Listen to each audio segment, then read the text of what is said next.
গাজা যুদ্ধবিরতি চুক্তির চূড়ান্ত আলোচনা করতে মিশর সফরে মার্কিন দূতেরা। যুদ্ধবিমানের ধ্বংসস্তূপে ভারতকে কবর দেওয়া হবে হুমকি পাক প্রতিরক্ষামন্ত্রীর। চুল ধরে টেনে ইসরায়েলি পতাকায় চুমু দিতে বাধ্য করা হয়েছে গ্রেটা থুনবার্গকে। নেতানিয়াহু যে কোনো সময় গাজার যুদ্ধবিরতি প্রচেষ্টা বানচাল করতে পারে সতর্কবার্তা তুরস্ক পররাষ্ট্রমন্ত্রীর। বিশ্বের সবচেয়ে শক্তিশালী সেনাবাহিনী এখন রাশিয়ার, দাবি মস্কোর। দক্ষিণ কোরিয়ার বিরুদ্ধে বিশেষ অস্ত্র মোতায়েন করল পিয়ংইয়ং। বাংলাদেশের সঙ্গে টানাপোড়েন, ভারতের ঐতিহ্যবাহী বেনারসি শাড়ির ব্যবসায় ধস। তুরস্কে পৌঁছেছেন ইসরায়েলের হাতে আটক সুমুদ ফ্লোটিলার ১৩৭ স্বেচ্ছাসেবী। ভারতে আই লাভ মোদি বলা গেলেও আই লাভ মুহাম্মদ বলা যায় না, মন্তব্য ওআইসির। ট্রাম্পের গোল্ডেন ডোমকে হার মানাতে চলেছে চীনের মিসাইল। ইউক্রেনে রাশিয়ার ভয়াবহ হামলার পর যুদ্ধবিমান মোতায়েন করেছে পোল্যান্ড। আসাদের পতনের পর সিরিয়ায় প্রথমবার অনুষ্ঠিত হতে যাচ্ছে নির্বাচন। সহিংস বিক্ষোভে অচল পাকিস্তান নিয়ন্ত্রিত আজাদ কাশ্মীর। দার্জিলিংয়ে রাতভর বৃষ্টি ও ভূমিধসে নিহত ১৪, বন্ধ সব পর্যটন স্পট। গাজায় যুদ্ধবিরতি আলোচনা চূড়ান্ত করতে মার্কিন প্রেসিডেন্ট ডোনাল্ড ট্রাম্পের জামাতা জ্যারেড কুশনার ও জ্যেষ্ঠ দূত স্টিভ উইটকফকে মিশরে পাঠানো হয়েছে। তারা বন্দি বিনিময় এবং দীর্ঘমেয়াদী যুদ্ধবিরতি সংক্রান্ত বিষয়ে চূড়ান্ত আলোচনা করবেন। হামাস ইতিমধ্যেই ট্রাম্পের পরিকল্পনার আওতায় জিম্মিদের মুক্তি দিতে প্রস্তুত। হোয়াইট হাউস জানায় চুক্তি সম্পন্ন হওয়ার প্রক্রিয়া খুব কাছেই পৌঁছেছে। ইসরায়েলের প্রধানমন্ত্রী নেতানিয়াহু আশা করছেন কয়েকদিনের মধ্যেই অবশিষ্ট সব জিম্মি দেশে ফিরিয়ে আনা সম্ভব হবে। মিশরের পররাষ্ট্র মন্ত্রণালয় জানায় ৬ অক্টোবর দেশটিতে ইসরায়েল ও হামাসের প্রতিনিধি দল বৈঠকে অংশ নেবে। বৈঠকে জিম্মি বিনিময় ও ফিলিস্তিনি বন্দি মুক্তি নিয়ে আলোচনা হবে বলে জানান তারা। পাকিস্তান নিয়ে ভারতের শীর্ষ নিরাপত্তা মহলের বক্তব্যের কড়া প্রতিক্রিয়া জানালেন দেশটির প্রতিরক্ষামন্ত্রী খাজা আসিফ। তিনি বলেন, ভারত যদি আবারও যুদ্ধ চাপিয়ে দেয় তবে তাদের যেসব যুদ্ধবিমান ধ্বংস করা হয়েছে সেগুলোর ধ্বংসস্তূপের নিচেই তাদের কবর দেওয়া হবে ইনশাল্লাহ। সম্প্রতি এক সামাজিক যোগাযোগ মাধ্যম পোস্টে খাজা আসিফ বলেন, ভারতের সামরিক ও রাজনৈতিক নেতাদের সাম্প্রতিক উস্কানিমূলক মন্তব্যগুলো তাদের অভ্যন্তরীণ বিশ্বাসযোগ্যতা ফেরানোর ব্যর্থ চেষ্টা ছাড়া কিছু না। তিনি দাবি করেন, অতীত পরাজয়ের পরও যদি তারা আগ্রাসী হয় পাকিস্তান আরও শক্তভাবে প্রতিক্রিয়া দেবে। ভারতীয় সেনাপ্রধান জেনারেল উপেন্দ্র দ্বিবেদী পাকিস্তানকে সতর্ক করে বলেন, দেশটি যদি মানচিত্রে তার স্থান ধরে রাখতে চায় তাহলে তাকে সন্ত্রাসবাদ সমর্থন বন্ধ করতে হবে। এদিকে খাজা আসিফ আরও বলেন, পাকিস্তান আল্লাহর নামে নির্মিত একটি রাষ্ট্র, আমাদের রক্ষাকারীরা আল্লাহর সৈনিক।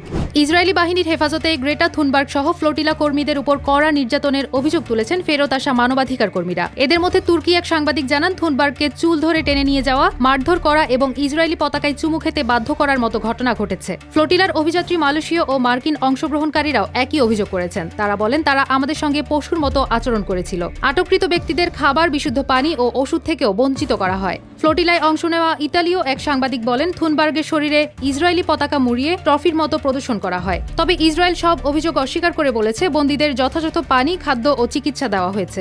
নেতানিয়াহু যে কোনো মুহূর্তে গাজা যুদ্ধ বন্ধে চলমান কূটনৈতিক প্রচেষ্টাকে বিঘ্নিত করতে পারেন, এমন মন্তব্য করলেন তুরস্কের পররাষ্ট্রমন্ত্রী হাকান ফিদান। তিনি জোর দিয়ে বলেন, ইসরায়েলি মন্ত্রিসভার সাম্প্রতিক আচরণ শান্তি প্রতিষ্ঠার উদ্যোগগুলোর জন্য গুরুতর প্রতিবন্ধকতা তৈরি করছে। ফিদানের ভাষ্য, নেতানিয়াহুর নেতৃত্বাধীন সরকার যুদ্ধবিরতির পথে বাধা সৃষ্টি করতে পারে, যা আঞ্চলিক স্থিতিশীলতার জন্য বিপজ্জনক। তার এই মন্তব্য এসেছে এমন এক সময় যখন দেশীয় ও আন্তর্জাতিক মহল থেকে যুদ্ধ বন্ধের জন্য নেতানিয়াহুর উপর চাপ ক্রমেই বাড়ছে। এদিকে এত আন্তর্জাতিক চাপ সত্ত্বেও গাজায় সামরিক অভিযান অব্যাহত রাখার ঘোষণা দিয়েছেন নেতানিয়াহু। রাশিয়ার সশস্ত্র বাহিনী বর্তমানে বিশ্বের সবচেয়ে শক্তিশালী সেনাবাহিনী হিসেবে বিবেচিত, এমন দাবি করলেন প্রেসিডেন্ট ভ্লাদিমির পুতিনের উপদেষ্টা ও মেরিটাইম বোর্ডের চেয়ারম্যান নিকোলাই পাত্রুশেভ। সম্প্রতি এক সাক্ষাৎকারে তিনি বলেন, শক্তির দিক থেকে রুশ সেনাবাহিনী এখন আমেরিকান সেনাবাহিনীকেও ছাড়িয়ে গেছে। পেশাদার সামরিক কর্মকর্তারা জানান, আমরা বিশ্বের অন্য যে কোনো দেশের তুলনায় শক্তিশালী। পাত্রুশেভ যুক্তরাষ্ট্রের সেনাবাহিনীকে সবচেয়ে শক্তিশালী বলা ভুল দাবি হিসেবে উল্লেখ করে বলেন, রাশিয়ার সেনাবাহিনী আরও শক্তিশালী এবং দৃঢ় প্রতিক্রিয়া দিতে সক্ষম। পাশাপাশি তিনি সতর্ক করে বলেন, জনসমর্থন ছাড়া শুধু সামরিক শক্তি পশ্চিমা আগ্রাসন প্রতিহত করতে যথেষ্ট নয়। দক্ষিণ কোরিয়া ও যুক্তরাষ্ট্রের যৌথ সামরিক মহড়াকে আগ্রাসনের প্রস্তুতি হিসেবে আখ্যায়িত করে পাল্টা পদক্ষেপ ঘোষণা করেছে উত্তর কোরিয়া। দেশটির নেতা কিম জং উন জানান, সীমান্তে বিশেষ অস্ত্র মোতায়েন করা হয়েছে, যা গুরুত্বপূর্ণ লক্ষ্যবস্তুর প্রতি সরাসরি বার্তা পাঠাবে। তবে বিশেষ অস্ত্র বলতে তিনি ঠিক কি বোঝাতে চেয়েছেন তা স্পষ্ট করেননি। উত্তর কোরিয়ার রাষ্ট্রীয় সংবাদ মাধ্যম KCNA জানায়, যুক্তরাষ্ট্র দক্ষিণ কোরিয়ায় ২৮,৫০০ সেনা মোতায়েন করেছে এবং বিপুল অস্ত্র মজুত করেছে। কিম জানান, তিনি সীমান্ত পরিস্থিতি নিবিড়ভাবে পর্যবেক্ষণ করছেন এবং শত্রুপক্ষকে সতর্ক করতে চান। KCNA প্রকাশিত এক ছবিতে দেখা যায়, এক প্রদর্শনী কেন্দ্রে উত্তর কোরিয়ার জেনারেলদের সঙ্গে কিম হাঁটছেন অস্ত্রের পাশে, যেখানে একটি ক্ষেপণাস্ত্র প্রদর্শিত হয়।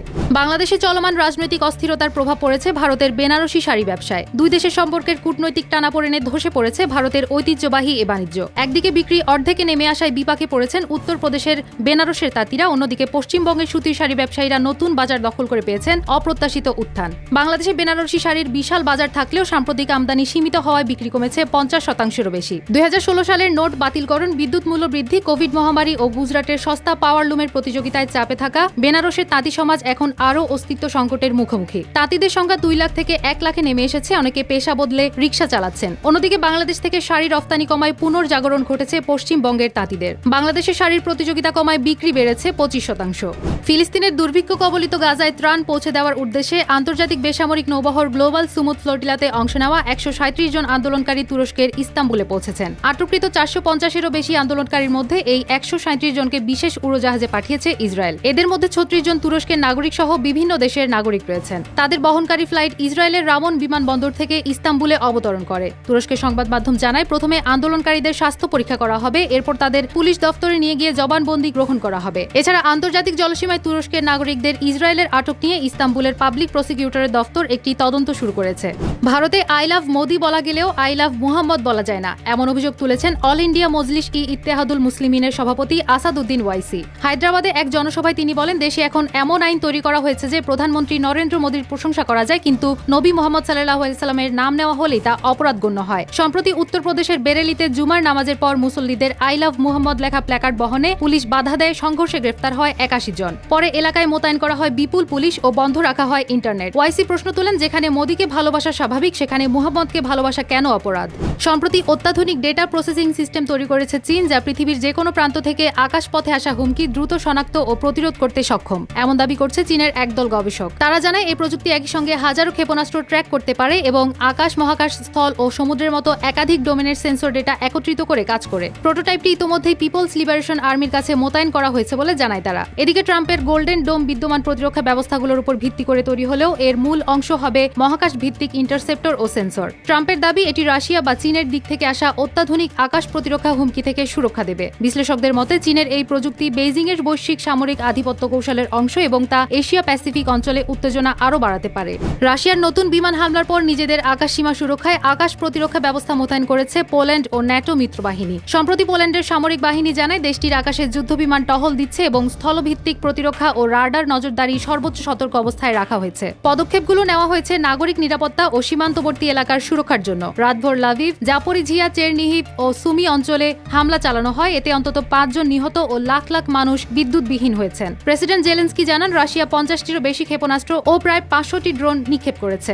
সিরিয়ায় বাশার আল আসাদের পতনের পর প্রথমবারের মতো অনুষ্ঠিত হচ্ছে নির্বাচন। এতে সরাসরি ভোট দেবে না দেশটির জনগণ। এরই মাঝে তাদের ভোটের মাধ্যমে গঠন করা হয়েছে একটি ইলেকটোরাল কলেজ বা নির্বাচনী পরিষদ। মোট 210 আসনের পার্লামেন্টের 2/3 সদস্যকে বেছে নেবে এই পরিষদ। তবে বাকি সদস্যদের নিয়োগ দেবেন অন্তর্বর্তী প্রেসিডেন্ট আহমেদ আল শারা। 13 বছর ধরে চলা ভয়াবহ গৃহযুদ্ধের পর 10 মাস আগে শারার নেতৃত্বাধীন বিদ্রোহী গোষ্ঠীর কাছে ক্ষমতাচ্যুত হন দীর্ঘদিনের শাসক আসাদ। এ ঘটনার পর প্রথমবারের মতো দেশটিতে গঠিত হতে যাচ্ছে নতুন সরকার। তবে পরোক্ষ নির্বাচনের এই প্রক্রিয়াকে অগণতান্ত্রিক মনে করছে ভোটারদের বড় অংশ। সহিংস বিক্ষোভে অচল হয়ে পড়েছে পাকিস্তান নিয়ন্ত্রিত আজাদ কাশ্মীর। মুজাফফরাবাদে বন্ধ দোকানপাট ও ব্যবসা প্রতিষ্ঠান। সংঘর্ষে হতাহতের ঘটনা ঘটলেও অব্যাহত রয়েছে আন্দোলন। রাজনীতিবিদ ও সরকারি কর্মকর্তাদের বিশেষ সুযোগ সুবিধার বিরোধিতা করছেন বিক্ষোভকারীরা। এদিকে শুরু হওয়া আন্দোলন গড়িয়েছে 5ম দিনে। শিক্ষা প্রতিষ্ঠান ও পরিবহন সেবা বন্ধ হয়ে গেছে। নিরাপত্তা উদ্বেগে শহর জুড়ে পুলিশ ও আধা সামরিক বাহিনী মোতায়েন করা হয়েছে। বিক্ষোভকারীরা বলছেন, পাকিস্তানের অন্য অঞ্চল থেকে পাঠানো প্রতিনিধিদের জন্য কাশ্মীর আইনসভায় বরাদ্দ আসন বাতিল করতে হবে। একই সঙ্গে তারা বিদ্যুৎ, খাদ্য ও মৌলিক সেবায় ভর্তুকির দাবি জানাচ্ছেন। এদিকে প্রধানমন্ত্রী শেহবাজ শরীফের নির্দেশে গঠিত উচ্চ পর্যায়ের কমিটি বিক্ষোভকারীদের সঙ্গে আলোচনায় বসেছে। ভারতের পশ্চিমবঙ্গের উত্তরাঞ্চলে টানা ভারী বৃষ্টিতে দার্জিলিংয়ে ভয়াবহ ভূমিধসের ঘটনা ঘটেছে। এতে অন্তত 14 জনের মৃত্যু হয়েছে। এছাড়া আহত ও নিখোঁজ রয়েছেন অনেকে। এর মধ্যে সবচেয়ে বেশি ক্ষয়ক্ষতি হয়েছে মিরিক ও সুখিয়া বখরিতে। ভারী বর্ষণের ফলে পশ্চিমবঙ্গ, সিকিম ও দার্জিলিং শিলিগুড়ি সড়ক যোগাযোগ বন্ধ হয়ে গেছে। এছাড়া জলপাইগুড়ি, শিলিগুড়ি ও কুচবিহারে ভারী বৃষ্টিপাতের জেরে জলাবদ্ধতা দেখা দিয়েছে। আবহাওয়া দপ্তরের কর্মকর্তারা সতর্ক করে জানান, ভুটানে ভারী বৃষ্টির প্রভাবে উত্তরবঙ্গে নিম্নাঞ্চলীয় আকস্মিক বন্যার আশঙ্কা রয়েছে। এদিকে ভারী বৃষ্টি ও ভূমিধসের কারণে দার্জিলিংয়ের জনপ্রিয় পর্যটন স্থল টাইগার হিল ও রক গার্ডেন সহ সব দর্শনীয় স্থান সাময়িকভাবে বন্ধ ঘোষণা করেছে গোর্খাল্যান্ড টেরিটোরিয়াল অ্যাডমিনিস্ট্রেশন।